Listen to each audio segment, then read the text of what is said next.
X cross Y वाला। Hello sir X cross Y वाला फिर से बता दीजिए एक बार। हाँ मैं रिपीट कर देता हूँ बेटा, ठीक है। अब देखो मैं again X cross Y apply करता हूं, तो जब एक्स क्रॉस वाई को अप्लाई करूं, मैं दो चौक ले लेता हूं यहां पे। अब ये है, इस सिस्टम को देखिए आप लोग,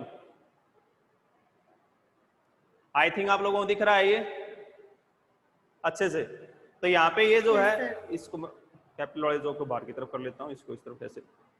अब देखिए आप लोग, अब इस बोर्ड के अकॉर्डिंग जो एक्स एक्सिस है, ये प्लेनो बोर्ड है, तो इस डायरेक्शन में ये एक्स एक्सिस हो गई, और जो वाई एक्सिस थी यहाँ पे, ये वाई एक्सिस, तो ये वाई एक्सिस क्या है, perpendicular to plane of board है, डायरेक्टेड आउटवर्ड है। तो ये डायरेक्टेड क्या है, आउटवर्ड है। अब यहाँ पे अगर आप एक्स क्रॉस वाई अप्लाई करते हैं और आप कह रहे हैं मेरा राइट हैंड कोऑर्डिनेट सिस्टम है, तो आपका जो थंब है वो थर्ड एक्सिस की डायरेक्शन में पॉइंट होना चाहिए ऑलवेज। अगर वो थर्ड एक्सिस की डायरेक्शन में पॉइंट नहीं करता है, तो इसका मीनिंग आपका जो सिस्टम है वो राइट हैंड कोऑर्डिनेट सिस्टम नहीं है। अब देखिए यहाँ पे ये y एक्सिस, ये x एक्सिस।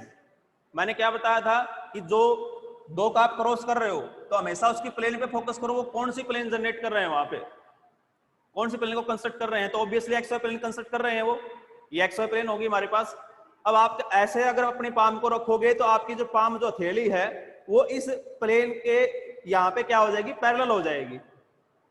ऐसे रखोगे तब क्या हो, उसके 90 डिग्री पे है, परपेंडिकुलर है वो। अब आपने ऐसे रखा, नो प्रॉब्लम, आप ऐसे रखो, नो प्रॉब्लम, बट आपको क्रॉस किसके साथ करना है, एक्स का वाई से करना है। तो फर्स्ट वेक्टर आपका, फर्स्ट डायरेक्शन एक्स है, तो आपकी जो फिंगर टिप्स हैं, ये फिंगर टिप्स फर्स्ट वेक्टर की डायरेक्शन में होनी चाहिए जब अपनी थैली को रखो तब।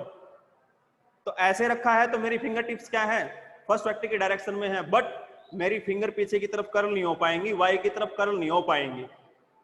ज्यादा मोड़ोगे तो उंगलियां टूट जाएंगी। इसका मीनिंग क्या है, एक तरीका क्या बचा हमारे पास, एक तरीका ये बचा कि आप अपनी जो पाम है, राइट हैंड पाम, हथेली जो है, उसको इस तरीके से रखोगे तो अब क्या है, आपकी फिंगर टिप्स भी फर्स्ट वेक्टर की डायरेक्शन में है और आपकी फिंगर्स भी इजीली कर्ल हो जाएंगी वाई की तरफ, और आपका थंब कहां जा रहा है, एक्स क्रॉस वाई डाउनवर्ड जा रहा है। बट आपने कहां शो किया हुआ है थर्ड डायरेक्शन को ऊपर, अबव जेड एक्सिस, बट आपका ये जो एक्स क्रॉस वाई किसको बता रहा है भाई, आपका थंब कहां जा रहा है, डाउनवर्ड। तो थंब अगर डाउनवर्ड जा रहा है तो एक्स क्रॉस वाई के अकॉर्डिंग पॉजिटिव डायरेक्शन जेड होनी चाहिए हमारे पास। तो अब आपने शो इसको किया हुआ है, तो that's why it is not right hand coordinate system. हाँ मैं सर एक्स क्रॉस वाई की जगह, सर हाँ बोलो, एक्स कुछ भी ले क्रॉस लो। वाई की जगह वाई क्रॉस एक्स लेंगे हाँ वाई क्रॉस एक्स लोगे, बिल्कुल ठीक है, बोलो। तो कोई चेंजमेंट होगा या नहीं? हाँ तो मैंने कहा साइक्लिक ऑर्डर मेंटेन रखना बेटा, फिर उस बात को भूल जाते हो। मैंने कहा है राइट हैंड कोऑर्डिनेट सिस्टम का मीनिंग क्या है कि देखो आप लोग वेक्टर सिस्टम को, इलेक्ट्रोडायनेमिक में क्या है कि हम वेक्टर क्वांटिटी से डील करेंगे एवरी टाइम, और जब वेक्टर क्वांटिटी से डील करोगे तो वहां पे आप मैग्नीट्यूड भी आपको चाहिए और डायरेक्शन भी चाहिए। और जब भी आप इस सिस्टम में कुछ मेजरमेंट लेते हो तो आप एक ओरिजिन दिखाओगे, तो वहां से आप एक पॉजिटिव डायरेक्शन सेलेक्ट करोगे कि नेगेटिव डायरेक्शन सेलेक्ट करोगे। तो अब उसमें क्या है कि मैं सही पॉइंट पे बात करूंगा कि यहां से इस डायरेक्शन में कोई मेजरमेंट आप लेते हैं तो आप पॉजिटिव आई क्या बोलते हो, और इसके अपोजिट जाते हो तो आप क्या बोलते हो, इसको माइनस आई कैप बोलते हो। फिर वहां पे कोई रोटेशन का सिस्टम नहीं देखना आपने, फिर आप ओरिजिन के रिस्पेक्ट में देख रहे हो उन चीजों को, और या आप डायरेक्ट इस रूल को अप्लाई कर रहे हो तो आपको साइन को देखने की रिक्वायरमेंट ही नहीं है, आपको साइन को देखने की रिक्वायरमेंट ही नहीं है। आपका केवल रोटेशन साइक्लिक ऑर्डर के अकॉर्डिंग एक्स क्रॉस वाई चल रहा है तो आपको जेड कैप मिलेगा, वाई क्रॉस जेड चल रहा है तो आपको क्या मिलेगा, एक्स कैप मिलेगा, और जेड क्रॉस एक्स चल रहा है तो ऑब्वियसली आपको वाई कैप मिलेगा। साइन कन्वेंशन में कंफ्यूज होने की जरूरत ही नहीं है आपको वहां, ठीक है भाई। साइक्लिक ऑर्डर मेंटेन होना चाहिए, एक्स के बाद वाई, वाई के बाद एक्स। वैसे तो अब y क्रॉस x करोगे तो ऑब्वियसली आपको z मिल जाएगा, लेकिन आपका ऑर्डर तो मेंटेन नहीं है, आप रिवर्स आ रहे हो फिर। ठीक है, तब y क्रॉस x को Yes, फिर क्या sir. बोलोगे, वहां पे नेगेटिव बोलोगे, और x क्रॉस y को क्या बोलोगे, पॉजिटिव बोलोगे। इतना Okay, पॉइंट sir. क्लियर है? Yes, sir. हाँ, कोई भी अभी भी कंफ्यूज हो तो प्लीज टेल मी, नहीं अदरवाइज वो हर अपना जो पूरा हर यूनिट के अंदर बहुत कुछ यूज होना है भाई सिस्टम का, फिर आप एनालाइज नहीं कर पाओगे, विजुलाइज नहीं कर पाओगे चीजों को अच्छे से। नहीं अदरवाइज में डायरेक्ट सिलेबस को स्टार्ट करना है कोई मीनिंग नहीं बनता जब तक आपको ये तीनों सिस्टम क्लियर नहीं होंगे तब तक।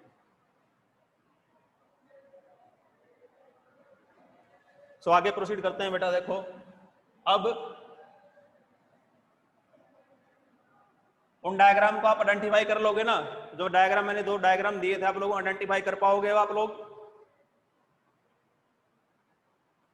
यस और नो में आंसर दिया करो बेटा आप लोग। Yes sir. Yes, sir. ताकि हम प्रोसीड कर पाए आगे। Yes, sir. ऐसे मूक बधिर की तरह कोई जवाब नहीं मिलेगा, फिर क्लास का इंटरेस्ट भी नहीं आएगा फिर।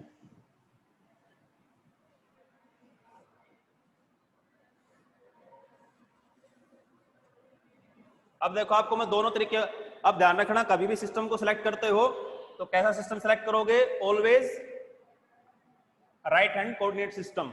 ऐसा नहीं कि मन में आया वहां पे एक्स लिख दिया, मन में आया वहां पे वाई लिख दिया, मन में आया वहां पे जेड लिख दिया। नो, एक सिस्टम के अकॉर्डिंग आप एक्स वाई जेड को डिसाइड करोगे वहां पे, तब आपकी कहीं पे भी कोई साइन कन्वेंशन रॉन्ग नहीं होगी।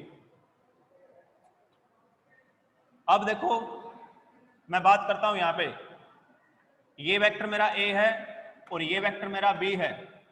ठीक है भाई, वेक्टर ए और वेक्टर बी। और मुझे पता है काफी बच्चों को वेक्टर लिखने में बहुत प्रॉब्लम रहती है, ज्यादा कंफ्यूज होने की कोई रिक्वायरमेंट नहीं होती बेटा, कि कोई भी आपके पास में कोई फिजिकल पैरामीटर है, कोई फिजिकल क्वांटिटी है, मैंने उस दिन बताया था फिजिकल क्वांटिटी क्या होती हैं, जो मेजरेबल होती हैं। अब वो स्केलर भी हो सकती हैं और वो वेक्टर भी हो सकती हैं। तो अगर आप वेक्टर को रिप्रेजेंट कर रहे हो, यानी उसके पास में एक ऐसी क्वांटिटी जिसका मैग्नीट्यूड भी है और जिसकी डायरेक्शन भी है, और एज वेल एज वो triangle law of vector addition को फॉलो करनी चाहिए। डायरेक्शन तो करंट की भी होती है, बट करंट स्केलर होता है, वो triangle law of vector addition को फॉलो नहीं करता, तो that's why it is a scalar quantity. But यहाँ पे अब मान लो एक कोई फिजिकल क्वांटिटी मैंने ले ली ए, अगर ये स्केलर होती तो मुझे कोई एरो दिखाने की रिक्वायरमेंट नहीं थी, यहाँ पे ओनली एक मैग्नीट्यूड को रिप्रेजेंट कर रही है। ठीक है, अब मैं कहता हूं अगर ये वेक्टर क्वांटिटी है, क्या क्वांटिटी है वेक्टर, तो उसका मतलब क्या है, उसके पास मैग्नीट्यूड भी है प्लस उसके पास में डायरेक्शन भी है। ये डेफिनेशन आप बचपन से पढ़ते आ रहे हो, और एज वेल एज अब माइंड में रखना कि triangle law of vector addition follow भी करनी चाहिए। अब इस क्वांटिटी वेक्टर फॉर्म में आप रिप्रेजेंट करते हो, तो डायरेक्शन को रिप्रेजेंट करने के लिए, किसी डायरेक्शन को दिखाने के लिए हम क्या करते हैं, उस पर्टिकुलर फिजिकल पैरामीटर पे एक एरो का साइन डाल देते हैं भाई। किसका साइन डाल देते हैं, एरो। एरो मींस अब वो वेक्टर क्वांटिटी है, यानी उसका एक मैग्नीट्यूड भी है पर्टिकुलर, एक डायरेक्शन भी है। जैसे मैं कहता हूं वेलोसिटी, एक बस है जो हिसार टू दिल्ली जा रही है, तो अगर मैं कहता हूं उसकी जो वेलोसिटी है वो 50 किलोमीटर पर आवर है, तो वो अधूरी स्टेटमेंट है। मुझे कहना पड़ेगा, अगर मैं वेलोसिटी की बात कर रहा हूं तो मुझे बताना पड़ेगा 50 kilometre per our Hisar to Delhi, मैं वो किस डायरेक्शन में जा रही है। अगर मैं स्पीड कहता no problem, only 50 kilometre per hour से काम चल जाता, मैंने मैग्नीट्यूड बताया। अगर मैं कहता हूं वेलोसिटी है तो मैग्नीट्यूड बतानी पड़ेगी, डायरेक्शन भी बतानी पड़ेगी। अब देखो वेक्टर क्वांटिटीज को लिखते कैसे हैं। अब आपको डेफिनेशन सभी को आती होती है, लेकिन फिर भी गलतियां करते हैं स्टूडेंट, मैंने ऑब्जर्व किया है, एमएससी क्लासेस में ऑब्जर्व किया है कि बहुत ज्यादा गड़बड़ी करते हैं बच्चे डायरेक्शन उसको लिखने के लिए। तो अब यहां से ये इस वेक्टर का मैग्नीट्यूड, यानी उस क्वांटिटी का मैग्नीट्यूड, तो उसका आप क्या लिखोगे, मैग्नीट्यूड ऐसे मॉडुलस से रिप्रेजेंट करते हो आप, ये मैग्नीट्यूड है वो इसका। बट साथ में मैंने क्या दिखा रखा है, साथ में एरो भी दिखाया हुआ है इसमें इनसाइड। ठीक है, और फिर कहते हो उसकी डायरेक्शन। अब यहां पे देखो जो वेक्टर ए है वेक्टर ए इस डायरेक्शन में है, इस डायरेक्शन में है, तो अलोंग एक्स एक्सिस, तो इस वेक्टर की जो डायरेक्शन है वो आई कैप है। कोई बड़ी रॉकेट साइंस नहीं है इसके पीछे, सिंपली क्या है उसका मैग्नीट्यूड और उसकी डायरेक्शन। आप लोग ऐसे किसी वेक्टर क्वांटिटी को रिप्रेजेंट करेंगे। भाई कई बच्चों को पता होगा, वो अपने आप को बोर फील ना करें, क्योंकि मेरा एक्सपीरियंस कहता है कि मैं कुछ बच्चों को लास्ट तक बार बार कहने बावजूद वेक्टर लिखने में बहुत प्रॉब्लम होती है और वो बहुत ज्यादा मिस्टेक करते हैं वहां पे, और हमारा काम ही वेक्टर नोटेशन से चलेगा। तो इसलिए मैं हर बेसिक से बेसिक पॉइंट को भी मैं उठा के चल रहा हूं, आपको पता है या नहीं पता है। अब यहां से ये ऐसे रिप्रेजेंट करोगे आप लोग, वेक्टर बी को लिखना है, और एक साथ और एक बात और बताना चाहूंगा आप लोगों को कि यहां पे आप इसको ऐसे भी लिख सकते हैं, और वेक्टर ए है तो is equal to A into I cap, ये भी एक राइट वे है। आप मॉडुलस नहीं दिखाते हो तो इस वेक्टर मत दिखाना, फिर सिंपली ए लिख दो उसको, वो भी किसको रिप्रेजेंट कर रहा होता है, मैग्नीट्यूड को ही रिप्रेजेंट कर रहा होता है। बट आपको माइंड में रहे कि उसका मैग्नीट्यूड है वहां पे, तो मॉडुलस दिखाते हैं। जब मॉडुलस रिप्रेजेंट करोगे तो अंदर आप उसको स्केलरली ऐसे रिप्रेजेंट नहीं करोगे, आप ऐसे लिखते हो तो रॉन्ग है। बट मैंने जो आप लोगों ने ग्रिफिथ की बुक देखी होगी, अगर आप लोगों के पास किसी के पास है, मैं आपको पीडीएफ भी सेंड करूंगा उसके रिगार्डिंग। तो ग्रिफिथ स्टार्टिंग में ही अपनी बुक में मेंशन करता है कि जो मेरे बोल्ड लेटर हैं मेरी बुक में, वो वेक्टर क्वांटिटी को रिप्रेजेंट करेंगे, और जो बोल्ड लेटर नहीं है वो एक स्केलर क्वांटिटी को रिप्रेजेंट करेंगे। तो आप को तो कॉपी पे लिखना होता है ना, तो आप कितना पेन को रगड़ेंगे उसको बोल्ड दिखाने के लिए। तो आप लोगों ने वो बोल्ड फॉर्म बनाने के चक्कर में नहीं पड़ना है। हम हमेशा क्या यूज करेंगे, वेक्टर क्वांटिटी है तो उस पर वेक्टर एरो साइन शो कर दो।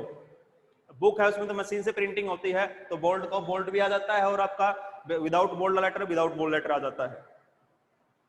अकॉर्डिंग टू ग्रिफिथ ये सही है, क्योंकि ये जो बोल्ड लेटर है, अब मैं इसको मुझे बोल्ड दिखाना पड़ेगा। बोल्ड का मतलब क्या है, वो ये छोटी छोटी बात है। अब ये वेक्टर ही है, ये इसका मतलब इसके ऊपर एरो के साथ है ये। बट हम अपनी जो कन्वेंशन यूज करके चलेंगे, हमेशा वेक्टर क्वांटिटी पे एरो साइन रिप्रेजेंट करेंगे। तो जब एरो साइन हम रिप्रेजेंट करेंगे तो इसका मतलब है कि वो वेक्टर क्वांटिटी है।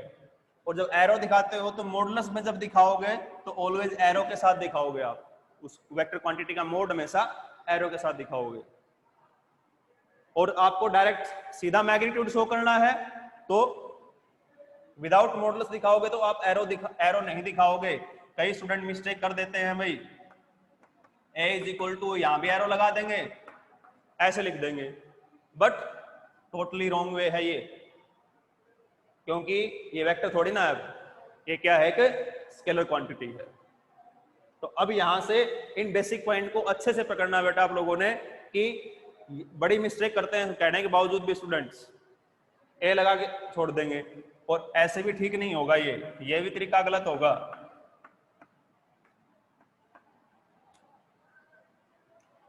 बट यहां पे और फिर साथ में डायरेक्शन भी दिखा रहे हो तो वो सेम ही हो गया। बट आप इसको ऐसे रिप्रेजेंट कर सकते हो, क्योंकि वेक्टर ए तो एक इक्वल है ही, ये बताने वाली बात नहीं है यहाँ पे। मेन चीज ये है, ऐसे आप लोग रिप्रेजेंट नहीं करोगे। तो इन पॉइंट्स को आप लोग माइंड में रखेंगे अच्छे से। यहां पे वेक्टर बी है, तो बी वेक्टर का मैग्नीट्यूड और उसकी डायरेक्शन, तो डायरेक्शन क्या है उसकी, जे कैप। वेक्टर का मीनिंग होता है उसका मैग्नीट्यूड और उसकी डायरेक्शन, बस, और कोई रॉकेट साइंस इसके पीछे नहीं लगानी होती, उसका मैग्नीट्यूड और उसकी डायरेक्शन। अब ए और बी का क्रॉस करते हो, जब क्रॉस करते हो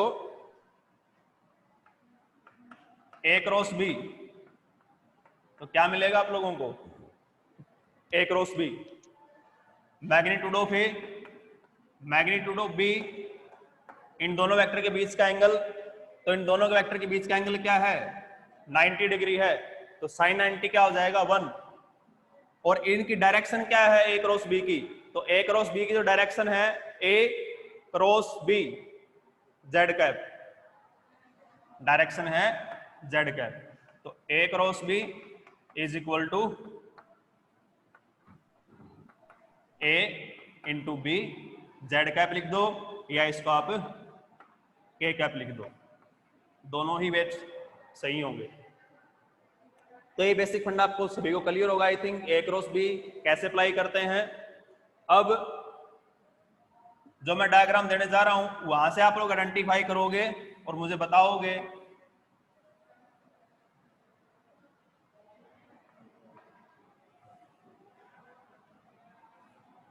जैसे ये मेरे पास सिस्टम है, यहाँ पे एक्स एक्सिस, ये वाई एक्सिस और ये जेड एक्सिस। अब अगर मैंने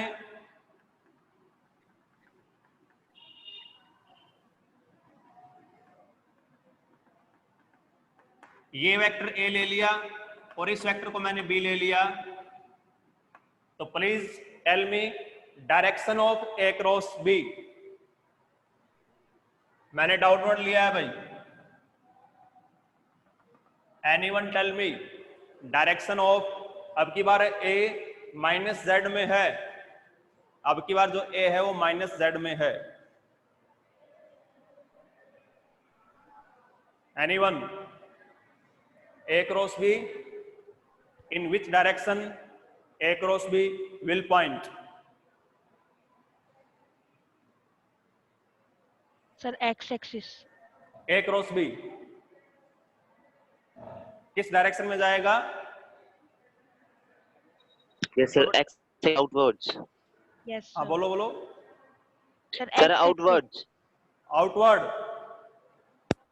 yes very good. A cross B, sir x axis outward direction. A cross B, ऐसे रखोगे अपने हैंड को, A में पॉइंट कर रही फिंगर टिप्स और B की तरफ कर्ल हो रही है, तो थंब किस डायरेक्शन में आ रहा है? अलोंग पॉजिटिव एक्स एक्सिस आ रहा है आपका थंब। तो यहां से आप ऐसे देख सकते हो कि पॉजिटिव एक्स एक्सिस यानी A क्रॉस B। आप इसको ऐसे रखते तो आपकी फिंगर क्या थी?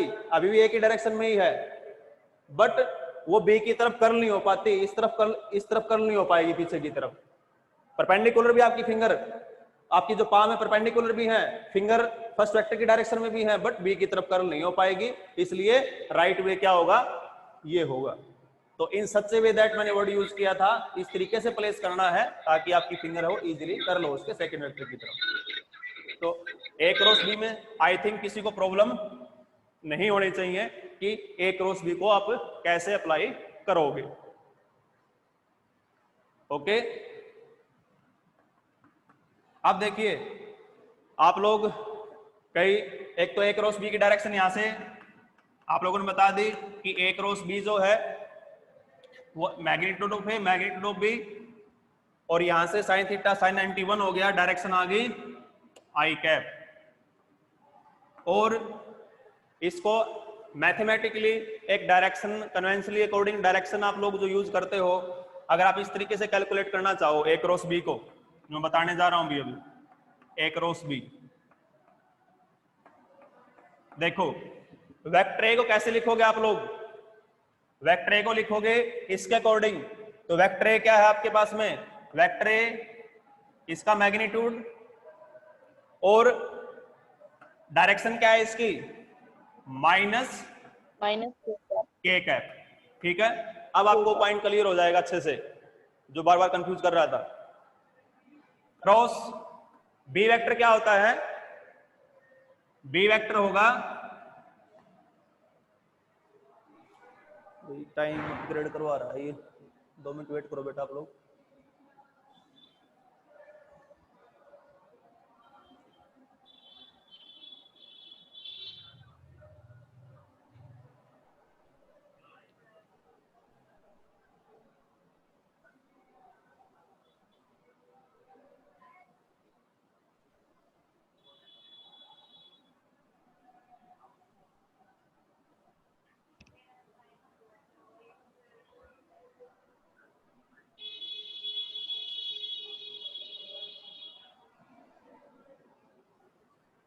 हाँ देखो भाई, अब जो वेक्टर बी था, बी वेक्टर किस डायरेक्शन में है, ये पॉइंट समझने वाला ध्यान देना बेटा यहाँ पे।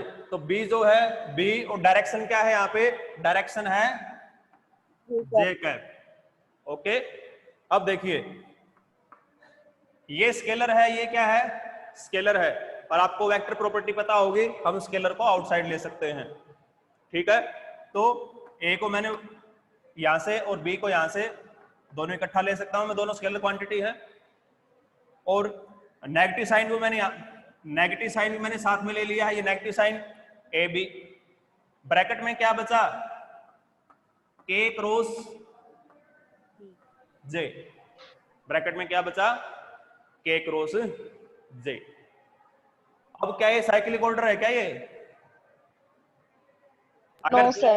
के होता तो आपको पॉजिटिव एक्स एक्सिस मिलती, यहाँ पे उल्टा है के क्रॉस जे, तो क्या मिलेगा, बोलो शाबाश। माइनस आई कैप, माइनस मिलेगा ना, कैप, तो यहाँ माइनस से I, yes sir, minus I, minus A B, और इनटू में के क्रॉस जे क्या है, minus minus I, minus I. Okay, तो माइनस माइनस क्या हो गया, माइनस प्लस। माइनस प्लस हो गया, तो ए बी आई के।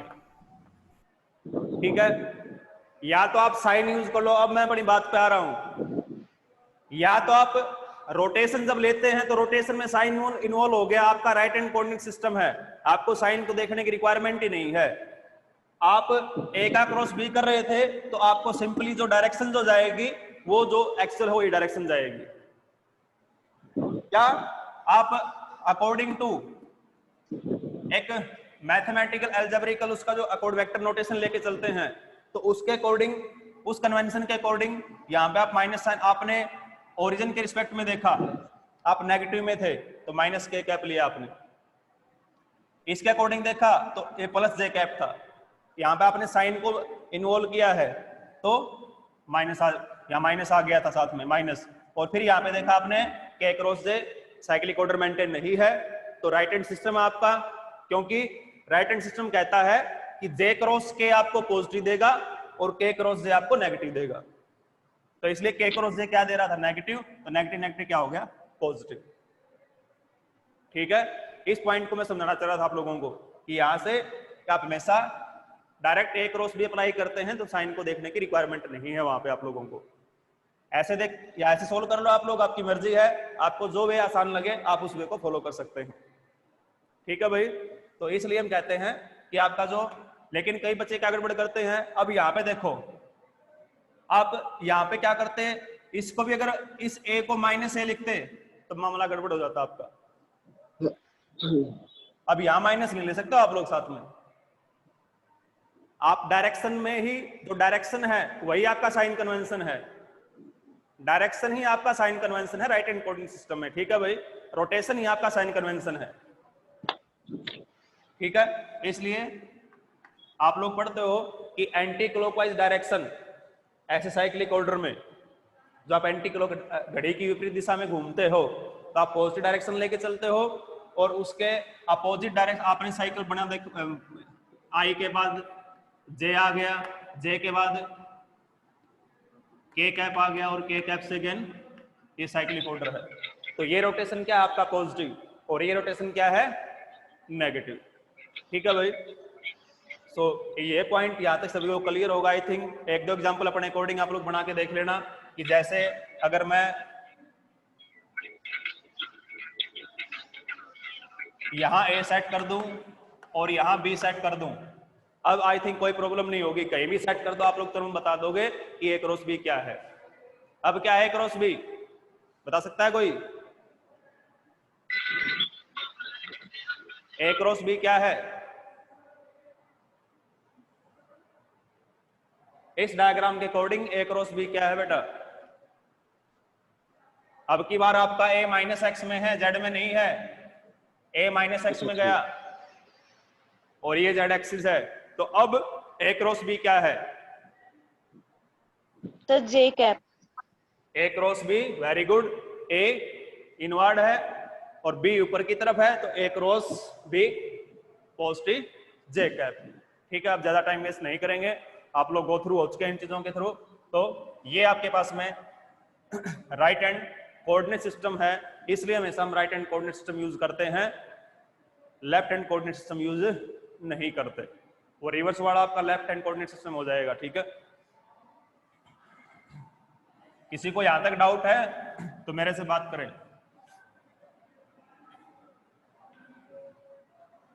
ये अनम्यूट करें भाई, कोई बीच में, सॉरी अपने आप को म्यूट करें, बीच में किसी ने अनम्यूट किया हुआ है। जब जरूरत हो तो अपने आप को अनम्यूट कर लिया करो आप लोग।